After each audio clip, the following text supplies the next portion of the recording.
नमस्कार दोस्तों, स्वागत है आप सभी का हमारे यूट्यूब चैनल पर। तो आज की इस वीडियो में हम बात करेंगे नीट यूजी काउंसलिंग से जुड़ी सबसे सटीक और असली जानकारी के बारे में।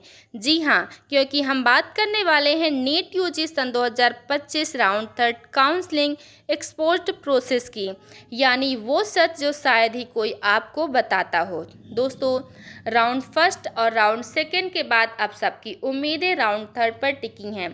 लेकिन क्या वाकई राउंड थर्ड आसान है? क्या यहाँ आपको सीट मिलने की गारंटी है, या फिर यहाँ छिपे हैं कुछ ऐसे रूल्स और ट्रैप्स जो आपकी साल भर की मेहनत को डुबो सकती हैं?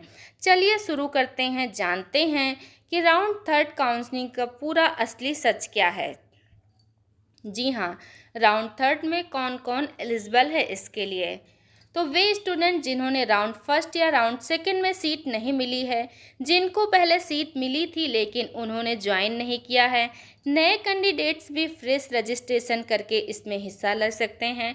लेकिन ध्यान रखें, अगर आपने पहले किसी कॉलेज में जाकर सीट ज्वाइन कर ली थी तो कई बार आप राउंड थर्ड से बाहर हो सकते हैं।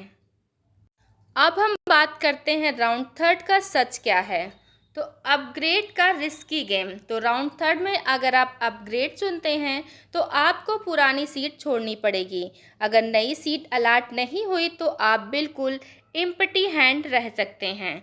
अब इसके बाद हम यहाँ पर देखें सिक्योरिटी डिपॉजिट का खेल। तो अगर राउंड थर्ड में सीट मिली है और आपने रिपोर्ट नहीं किया तो आपका सिक्योरिटी डिपॉजिट जब्त हो सकता है, और ये रूल राउंड थर्ड में और भी सख्ती से लागू होता है। अब इसके बाद हम बात करेंगे एग्जिट रिजाइन का। तो लगभग नामुमकिन, राउंड फर्स्ट और राउंड सेकेंड में आप एग्जिट कर सकते हैं, लेकिन राउंड थर्ड में एक बार सीट मिल गए तो एग्जिट करना लगभग नामुमकिन है। इसलिए चॉइस फिलिंग और लॉकिंग बहुत सोच समझ कर करें। इसके बाद अब आगे हम बात करेंगे हाइड एंड सीट मैट्रिक्स। कई बार कॉलेज आखिरी समय पर सीट नंबर बदल देते हैं, यानी आपकी पसंदीदा सीट अचानक से गायब हो सकती है। अब हम देखेंगे ब्रोकर का दबाव। तो राउंड थर्ड में दलाल और एजेंट सबसे ज़्यादा एक्टिव होते हैं।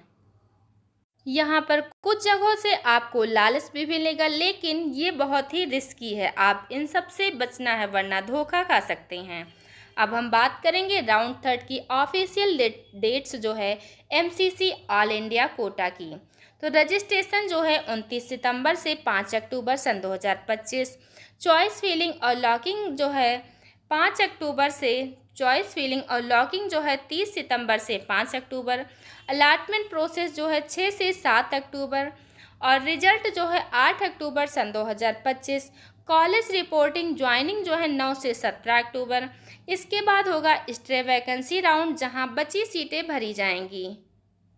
अब यहाँ पर हम देखेंगे रणनीति फॉर स्टूडेंट, यानी स्टूडेंट के लिए रणनीति क्या है, एक्सपोज टिप्स क्या हैं। तो चॉइस फिलिंग अपनी, जी हाँ, सबसे पहले हम देखेंगे चॉइस फिलिंग। तो अपनी चॉइस परसेंटाइल या अपनी चॉइस प्रैक्टिकल रखें। अपनी चॉइस जो है प्रैक्टिकल रखें, और सिर्फ टॉप कॉलेज पर भरोसा ना करें। राउंड 3 में आखिरी मौका है, लेकिन ये सबसे जोखिम भरा राउंड भी है।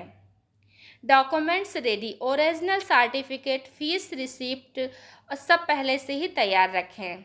उसके बाद ब्रोकर से बचें, सिर्फ एमसीसी और स्टेट वेबसाइट पर भरोसा करें। डेडलाइन मिस ना करें। राउंड 3 की डेट्स बहुत ही स्ट्रिक्ट होती है, एक दिन चूक सब बिगाड़ सकती है। तो दोस्तों, ये था नीट यूजी सन 2025 राउंड थर्ड काउंसलिंग का पूरा एक्सपोर्ट सच। अब आपके ऊपर है कि आप सही रणनीति बनाकर अपनी सीट पक्की करें। अगर आपको यह जानकारी उपयोगी लगी हो तो इस वीडियो को लाइक और शेयर ज़रूर करें, और चैनल को सब्सक्राइब करके बेल आइकन दबा दें ताकि नीट से जुड़ी हर अपडेट सबसे पहले आपको मिले। धन्यवाद।